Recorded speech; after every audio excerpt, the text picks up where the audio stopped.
Aty ku toka punohet me përkushtim dhe bujqësia mbetet burimi kryesor i jetës për banorët. Kjo është historia e fshatit Irzniq të Deçanit. Mehdi Dodaj, kryetari i fshatit, tregon se puna e ndershme dhe përkushtimi ndaj tokës janë vlerat që mbajnë gjallë këtë komunitet. Fshati Irzniq është një ndër fshatrat thujasi më të mëdha në komunën e Deçanit. Veprimtaria kryesore e saj është bujqësia, kur në bujqësi hinë edhe degë tjera, pemtaria, vneshtaria, bletaria, pra merret me gjitha këto kultura, kështu që muj me thonë që është një ndër fshatrat e komunës Deçanit që mas shumë t'i punohet fusha. Kemi edhe fermat, disa ferma të love, qumshtore, në fshat. Si fshat është i kompletuar me ambulant, me shkollë, domethënë i plotëson gjitha kushtet si një fshat modern. Sipas Mediut, bujqësia dhe blegtoria mbetën zemra e këtij fshati, duke ruajtur traditën dhe duke mbajtur gjallë jetën e familjeve që punojnë me përkushtim prej vitesh. Toka pjellore është si pjesë në këtë fshat, domethënë ka edhe tokë pjellore bujshme që ujitet, por ka edhe kodrina që janë pak me kvalitetit më dopt. Si mungesë më e madhe për punimin e tokës dhe mbjellave të kulturave të ndryshme është mungesë e ujit, të ujitjes. Domethënë mungon ujë për ujitjen e bimëve. Kështu që po shpresojmë që të ardhmen do të sigurohet edhe ndonjë impiant për ujitjen e tokave, domethënë sikur është sistemi i Radoniqit, ku është e parapame atje në qesë Lloçanit mu buni një bazen i madh, domethënë ku akumullohet ujë edhe me atë akumullim të ujit atje bëhet edhe ujitja e tokave. Për kësaj shkolle, me thonë drejtën, ky fshat ka qitë kuadra të shumta edhe të lamive të ndryshme. Është një ndër fshatet e komunës Deçanit që ka më shumë të shkollume. Dikun vetëm inxhinierët bujqësisë në këtë fshat janë afër 10 inxhinierët bujqësisë, domethënë vetëm inxhinier agronom të bujqësisë, mos përmendim domethënë inxhinier të lamive të tjera, inxhinier detyrtarisë, inxhinier arqitekt. Domethënë është një ndër fshatrat që ka dhënë kuadra shumë që të thonë drejtën edhe udhëheqin edhe me organe qeverisë në nivel vendit atje. Domethënë është një ndër fshatrat që ka më shumë të shkolluar në komunën Deçanit. Fshati, fatmirësisht fshati jonë e ka një hapësirë gjeografike shumë të bukur, ka hapësina domethënë mjaftueshme edhe mirëmbahet mirë nga banorët e fshatit. Kjo është një karakteristikë që domethënë ju iken rrugëve kryesore, shtëpitë e banimit janë larg rrugëve kryesore, kjo është karakteristikë kryesore, është një bashkëpunim mes banorëve shumë i mirëfillt, domethënë bashkëpunimi mes gjitha lagëve është shumë i frytshëm. Domethënë ky fshat unë nuk e maj mend që ka pas ndonjë ngatresë ose ndonjë vrasje, sikur po ndodhen nëpër vende të tjera. Është një fshat unik, bashkëpunëtor, po edhe punëtor shumë. Domethënë është fshat që merret me punë ndryshme, po bujqësinë ka prioritet. Nga qëtësia e fshatit, rruga na çon drejt fermës së një fermeri, aty ku puna dhe përkushtimi shihen në çdo cep. Mes shtallës së lopëve dhe angazhimeve të përditshme, Selim Çeku nga fshati Irzniq kujdeset me përkushtim për fermën që e ka ndërtuar ndër vite, me shumë mund dhe sakrificë. Po, fillimisht, unë kem pas tradit pej babgjyshit e 4 gjyshit e janë marrë me blegtori, bujqësi, edhe gradualisht mas lufte një herë pa orientum. Po në herë një punë edhe na ka lind ideja për më marrë me veprimtarinë me prodhimin e qumshtit.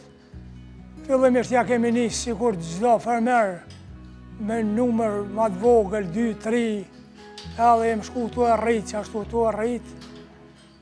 Dikur e kem ndërtu shtallën këtu ku jemi, sot i kem mbi 50 kërë lopë qumshtore. Ai na tregon se si duket një ditë e zakonshme në jetën e tij. Fillimisht ky është zanat që duhet me e dasht, si se don, si punë i kisha preferu secillit mos më marrë me këtë punë. Çdo punë që ta nis duhet edhe me e dasht. Është një ndër punët, unë deri sot kom kry lloj punësh. Paka shumë i di edhe punë tjera që shkojnë, po kjo në fermë, kjo nuk ki pushim kur. Domthonë 24 orë ti duhet më koni përkushtuar. Nuk ka fest, nuk ka gëzim, nuk ka edhnim që ti ta nal punën. Ti je i detyruar çdo herë domthonë është si punë, duhet me e dash shumë për me e majtë këtë punë. Selimi këtë veprimtarie ka trashëguar brez pas brezi. Ai rrëfem për vitet e kaluara dhe jetën si fermer. Po përpara ka qenë bujqësia krejt ndryshe, kanë qenë kushtet ma të favorshme se sa se janë sot. Pse po e thon këto? E thon për arsye se na si fshat deri me datën 1 maj, domthonë fermerët i kanë shu lopë në përfusha, domthonë deri me datën 1 nuk e ka nxon kush ku konkollosen. Mas das 1 janë orientuar dhe janë shku në bjeshk. Edhe domthonë me pak tokë kanë majtë shumë ma shumë gjuhë, ndërsa sot na jemi detyruar me majtë që edhe është tjetër racë kjo. 12 muaj vetëm mrena e na duhet shumë hapësinë ma e madhe për me majtë domthonë këtë tunë. Brenda fermës së tij mbizotëron raca holandeze. Selimi tregon edhe pse sot në fermat e vendit po mbahet gjithnjë më pak lopa vendore. Tash çdo gjë është biznes është. Racat që i kem pas përpara bushen, ajo nuk ka qenë për prodhim të qumshtit. Ajo ka qenë për kushte çfarë ka qenë bujqësia e zhvilluar në atë kohë, ju ka përshtat edhe aty në kohën, ndërsa sot e ki bujqësinë e zhvilluar, edhe me atë racë që e kem pas bushën tonë, nuk ka prodhim, ndërsa kjo është racë gjermane, është e njohur në krejt botë për prodhimin e qumshtit. Do me thonë tash, po pas asaj kohe që ju veç e vendosët me morët vendimin me vazhdu, në cilën mosh ti ke qenë i gatshëm me nis vetë, edhe me kujdes vetë për lopët e tua, çfarë periudhe ka fillu? Po, unë ka mosha 30 vjeçare, kom fillu domthonë me biznes. Edhe atëherë, me sa numër ke fillu në fillimet e tua? Po, me 3 copa lopë kom fillu. Racë vendore? E përzime. Çfarë race ka qenë? Si mental, përzime me bush, me kështu. A ka qenë fitim prurse ajo racë, sipas teje? Jo. Si mentali? Pse? Jo. Po për prodhim qumshtit është raca Holstein. Edhe sot dominon më shumë raca Holstein ferma, po? Po.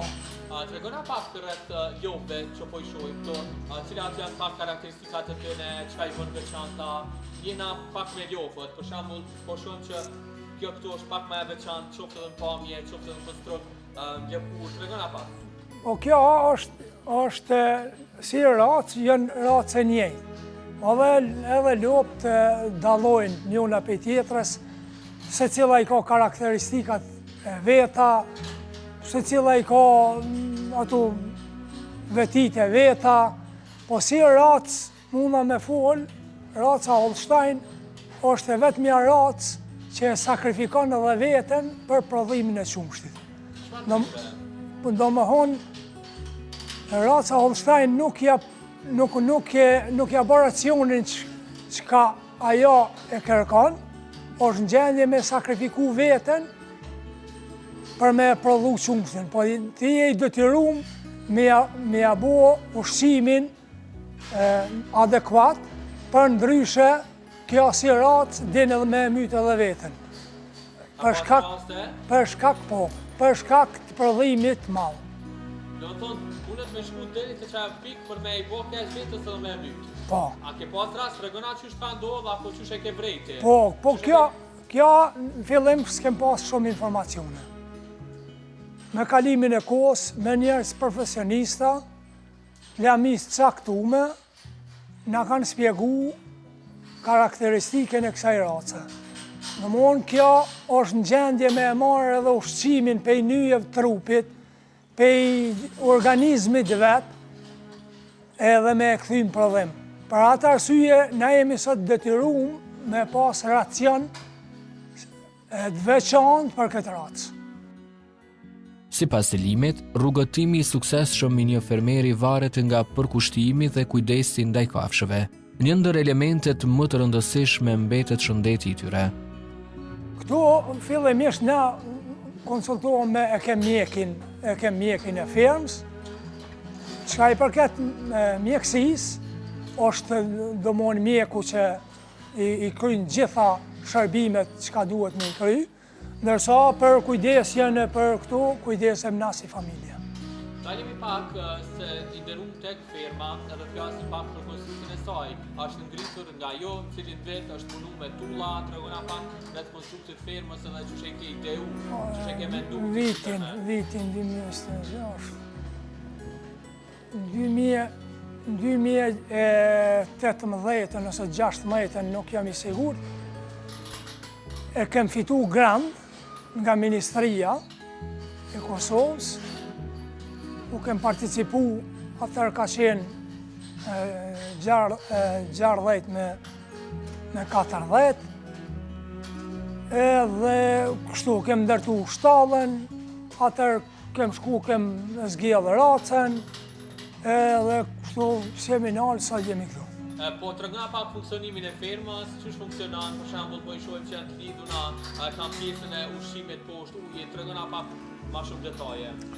Po fillimisht në atë kohë kur e kem ndërtu shtallën këtu, se kem qenë si fermer, një ndër fermerët më të parë në komunë që kem përfitu grant, në atë kohë nuk kem pasi njohuri rreth funksionimit që ky thirrët sistemi mbyllur. Ndërsa sot bujqësia është shumica në Evropë, jo shumica, po 90% që janë tash e mas dalin në tipet lira. Domthon kafsha duhet më kone zgjidhne dhe me pas ambientin pak më të favorshme, po kurse si zguxon më kone lidhne, po në atë kohë për shembull nuk kem pas informacion mjaftueshëm edhe kem ndërtu këtë sistem. Domethënë to qëndrojnë gjatë 12 muajve të mbyllura. Dhe kjo për vetëm arsye sepse nuk e kem ditë atëherë, për shembull, s'na ka sugjeru kurkush për me dalë një sistem tillë. Tash jemi detyruar për mirëmbajtjen e tyne, kosto është më e madhe. Çdo gjë në fermën e Selimit është e menduar me kujdes. Ai na tregon edhe për sistemin e mjeljes së lopëve dhe teknikat që përdor për ta zhvilluar këtë proces. Jo, tash sistemi është sistemi i mbyllur, no? Domthon prej lope direkt shkon qumshti në freskë. Domthon nuk shëtohet jashtë të shën në deponijat në freskë ku ruhet, sepse mjelja bëhet në sistem bashkëkohor. Sa shpesh ka nevojë për mjelje, sa herë ditë mjelni? 2 herë në ditë i mjelim lopt, 1 herë ju qesim lopën 1 herë 24 orë, i kanë gjitha përmbajtjet, gjitha ushqimet që ka nevojë lopa, i ka, kjo është. Gjatë gjithë këtyre viteve si fermer, a ka ndonjë numër të litrave që ke nxjerrë, që më shumë të prej tyre, që ka qenë numër enorm dhe i suksesshëm për ty për litër? Po tash ky viti mund më thonë që është viti më i suksesshëm deri me historitë shtallës tonë. Jem mbi 800 litra ditore. Kem pas domthon pej 500 e dektere në sot që kemi një rekord mbi 800 litra. Si shumë fermer të tjerë, edhe Selimi siguron të ardhura të mira nga kjo veprimtari, e cila është burimi kryesor i jetesës për familjen e tij. Ona litrat e qumshtit janë me disa faza, nuk është të domon paguash për yndyrë, paguash për pastërti, paguash për cilësi, gjitha këto. Nëse i përmbush të gjitha këto, deri me tani ka qenë rreth 50 cent, ndërsa tash na kanë zbrit për 10 cent në litër. Historia e Selim Çeku të mbetet shembull i një njeriu që me punë, për kushtim dhe durim ka arritur ta kthejë fermën në fryt të suksesit dhe sakrificës së tij.